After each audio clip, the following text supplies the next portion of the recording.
कैसे हैं आप? ठीक हैं? चलिए, मैं भी ठीक हूँ।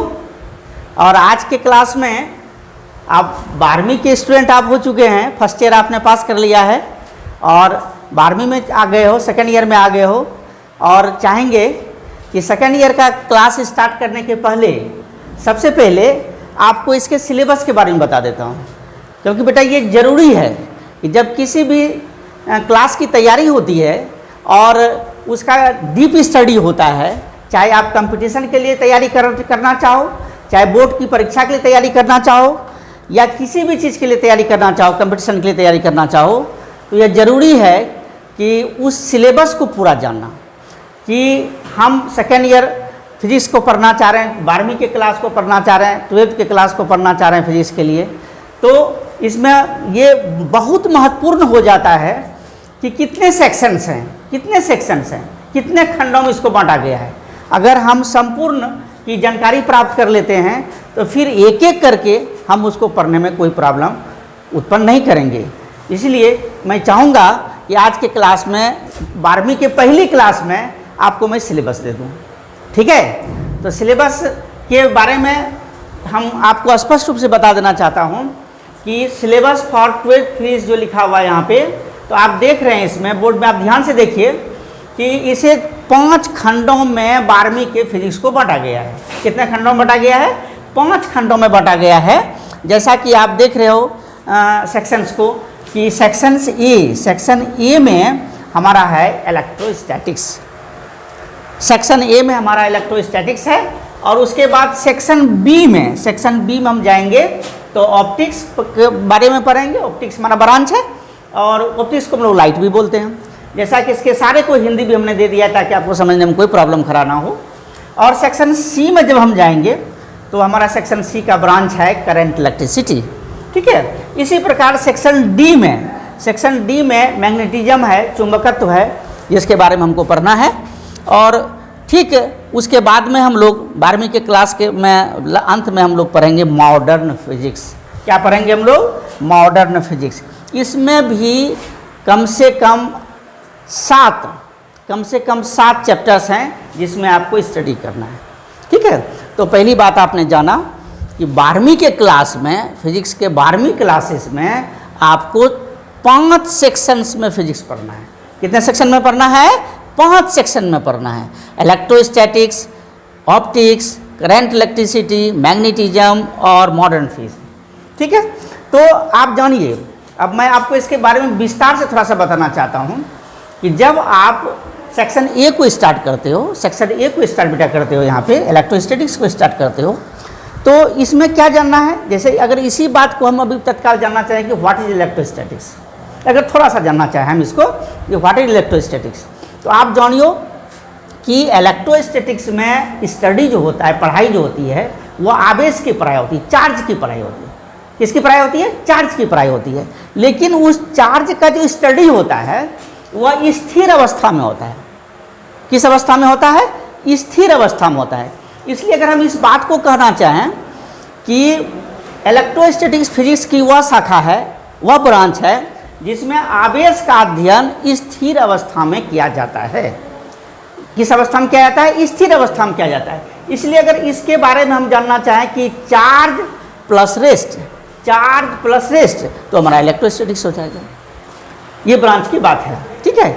और इसके अंदर हम लोग और भी डिटेल्स में जाएंगे कि जैसे ही इलेक्ट्रोस्टैटिक्स के क्लास को हम लोग लेते हैं तो इलेक्ट्रोस्टैटिक्स के क्लासेस में जितने चैप्टर्स हैं, जितने पॉइंट्स हैं, उसको भी एक तरह से हम लोग एकत्रित कर लेंगे और बारी बारी से एक एक करके स्टडी करेंगे ताकि आपको बोर्ड्स के एग्जाम में भी कोई प्रॉब्लम खड़ा ना हो। साथ ही साथ जब आप इंजीनियरिंग और मेडिकल्स की तैयारी करते हो तो वहाँ पर आपको थ्योरी में, न्यूमेरिकल्स क्लासेस में और ऑब्जेक्टिव क्लासेस में कहीं भी परेशानी खड़ा नहीं होगा। तो आप जानो कि इलेक्ट्रोस्टैटिक्स का अध्ययन हम लोग चार्ज का करेंगे, आवेश का करेंगे, लेकिन वह चार्ज और आवेश का अध्ययन जो हम लोग करेंगे स्थिर अवस्था में करेंगे। किस अवस्था में करेंगे? स्थिर अवस्था में करेंगे और इससे हमारा जो है इलेक्ट्रोस्टैटिक्स का स्टडी हो जाएगा। चलिए थोड़ी सी बात हम लोग आगे बढ़ाना चाहते हैं। जैसे ही आप ऑप्टिक्स में सेक्शन 2 में प्रवेश करते हो, सेक्शन 2 में प्रवेश करते हो, ऑप्टिक्स में प्रवेश करते हो, जिसको हिंदी में लोग प्रकाशिकी कहते हैं। तो इस ऑप्टिक्स में भी 2 पार्ट्स हैं। ऑप्टिक्स में कितना पार्ट्स है? 2 पार्ट्स हैं। और वो 2 पार्ट्स क्या है कि इसमें एक हमारा रे ऑप्टिक्स, किरण प्रकाश की जिसको कहते हैं, और दूसरा हमारा है वेव ऑप्टिक्स, जिसको बोलते हैं तरंग प्रकाश की। तो यहाँ भी हमारा 2 सेक्शंस आ जाएगा, ए और बी। एक में रे ऑप्टिक्स का स्टडी करेंगे और दूसरे में वेव ऑप्टिक्स का स्टडी करेंगे। और बारी बारी से वहाँ भी हम लोग ऐसा काम करेंगे कि इस ब्रांच में, सेक्शन बी में जो ऑप्टिक्स हमारा ब्रांच है फिजिक्स का 12 क्लासेस के लिए, तो उसके अंदर भी जितने टॉपिक्स हैं, जितने चैप्टर्स हैं, उनको भी हम लोग जान लेंगे। और उसके बाद हम लोग एक एक करके जानकारी करेंगे। और साथ ही साथ आपको बता देना चाहता हूँ कि हर एक ब्रांच में, सभी ब्रांच में, सभी सेक्शंस में हम टोटल थ्योरी को पढ़ेंगे, टोटल थ्योरी को पढ़ेंगे। और थ्योरी के साथ साथ जितने चैप्टर्स पास करेंगे, सभी चैप्टर्स में हम लोग न्यूमेरिकल क्लासेस को लेंगे, न्यूमेरिकल्स को पढ़ेंगे। और जब थ्योरी और न्यूमेरिकल्स हमारा बोल्ड हो जाता है, तो आप जानो कि किसी परेशानी में आप नहीं पड़ोगे, आप ऑब्जेक्टिव का भी स्टडी कर सकते हो। तो तीनों टाइप्स में, क्वेश्चंस के तीनों टाइप्स में, थ्योरी के टाइप्स में, न्यूमेरिकल्स के टाइप में, ऑब्जेक्टिव के टाइप्स में, तीनों में हमारा संपूर्ण स्टडी हो जाएगा। आपको एक बात बता देना चाहता हूँ, हमारे जितने स्टूडेंट्स आप देख रहे हो और जहाँ जहाँ आप बैठे हुए देखने के क्लास को देख रहे हो, बेटा एक बात मैं कह देना चाहता हूँ कि आप इंटरमीडिएट के स्टूडेंट्स हो और आप क्लासेस को ले रहे हो, तो जब भी आप बैठिए क्लास में, जैसे ही आप बैठते हो तो तुरंत आपको कॉपी कलम हाथ में रहना चाहिए। जैसे ही मुख्य बातें आती है तो आपको तुरंत नोट कर लेना है, ताकि आप वीडियो को देखने के बाद, क्लासेस को लेने के बाद आपको फिर वो याद करने में, रिमाइंड करने में आपको कोई दिक्कत नहीं हो। इसलिए जब भी इसको देखें तो आप ध्यान रखिए कि आपके हाथ में कॉपी कलम होनी चाहिए और स्थिर से बैठिए और उस समय सारे काम को छोड़ दो, ताकि आपको समझने में कोई दिक्कत नहीं हो। ठीक है, चलिए हम इसके बाद बात करते हैं सेक्शन सी में। सेक्शन सी में हमारा, जैसा कि आप देख रहे हो यहाँ पे, कि करंट इलेक्ट्रिसिटी है। करंट इलेक्ट्रिसिटी में एकदम थोड़ा सा बात डिफरेंस है। क्या थोड़ा सा बात डिफरेंस है? जैसे सेक्शन ए में आपने देखा, सेक्शन ए में आपने देखा क्या कि इलेक्ट्रोस्टैटिक्स, और इलेक्ट्रोस्टैटिक्स में आपको मैंने बताया कि आवेश का अध्ययन होता है, चार्ज का अध्ययन होता है। लेकिन उस स्थिति में आपको बताए थे कि चार्ज का स्टडी तो जरूर होता है, लेकिन ये स्थिर अवस्था में होता है, रेस्ट पोजीशन में होता है।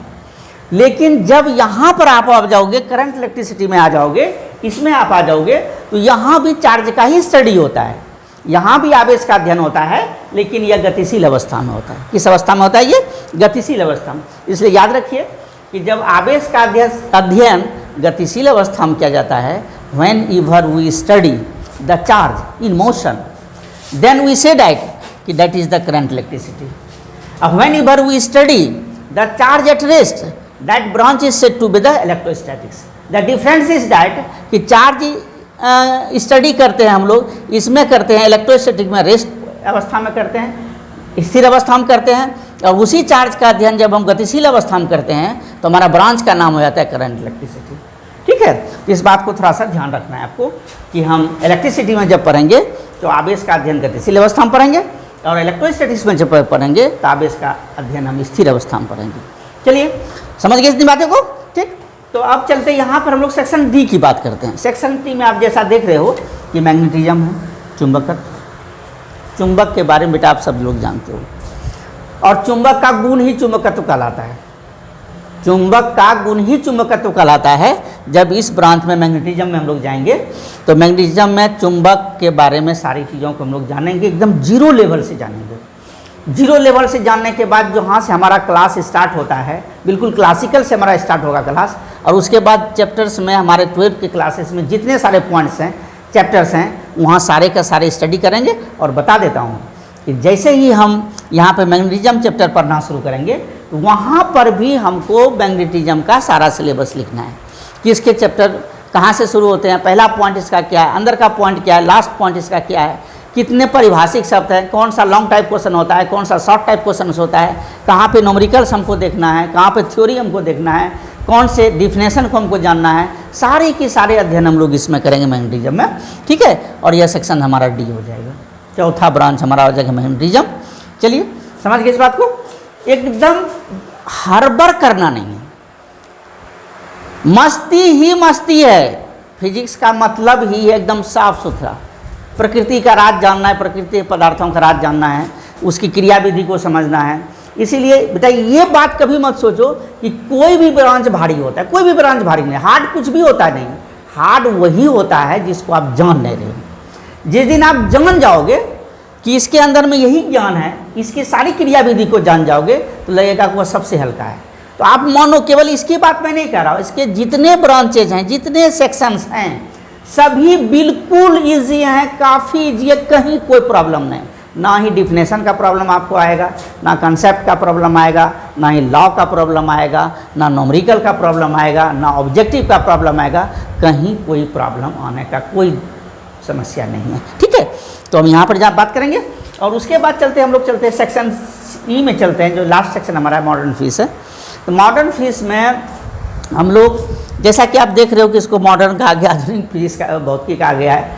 तो लेटेस्ट जो खोज हमारा है, जैसे क्लासिकल के बाद लेटेस्ट हमारा खोज है, तो इसमें बहुत सारे ब्रांच हैं, उस पर हम लोगों को देखना है और यहाँ भी स्टडी इसका किया जाएगा। तो आप जान ही गए कि अंत में हमको सेक्शन ई को पढ़ना है और मॉडर्न फिजिक्स में पढ़ना है। तो मॉडर्न फिजिक्स में थोड़ा सा ये बात बता दूं आपको कि इसमें 7-8 चैप्टर्स हैं, जिसमें आपको जानना है, इलेक्ट्रॉनिक्स के बारे में जानना है, इलेक्ट्रॉनिक्स चैप्टर इसी में आएगा, लॉजिक गेट इसी में आएगा आपका। उसके बाद कम्युनिकेशन चैप्टर हमारा है, कम्युनिकेशन चैप्टर की जानकारी भी है, हम लोग इसी में करेंगे। एटम न्यूक्लियस चैप्टर्स है, एटम न्यूक्लियस चैप्टर भी इसी में हम लोग पढ़ेंगे। उसके बाद इलेक्ट्रोमैग्नेटिक वेव, विद्युत चुम्बकीय तरंग की पूरी कहानी हमको इसमें जानना है, ठीक है। रेडियो सक्रियता, रेडियो एक्टिविटी, ये भी हम मॉडर्न फिजिक्स में जानेंगे। इस तरह से 7-8 क्लासेस इसमें हमारा चैप्टर्स है, जिसमें हम पूरी की पूरी बात जानेंगे और यहीं पर हमारा 12 का सिलेबस समाप्त हो जाएगा। इस तरह से section A, section B, section C, section D और सेक्शन ई, पाँचों सेक्शंस में हम संपूर्ण 12वीं के फिजिक्स के क्लास को हम लोग जान जाएंगे और आगे फिर नेक्स्ट क्लासेस में हम इसकी बात करेंगे।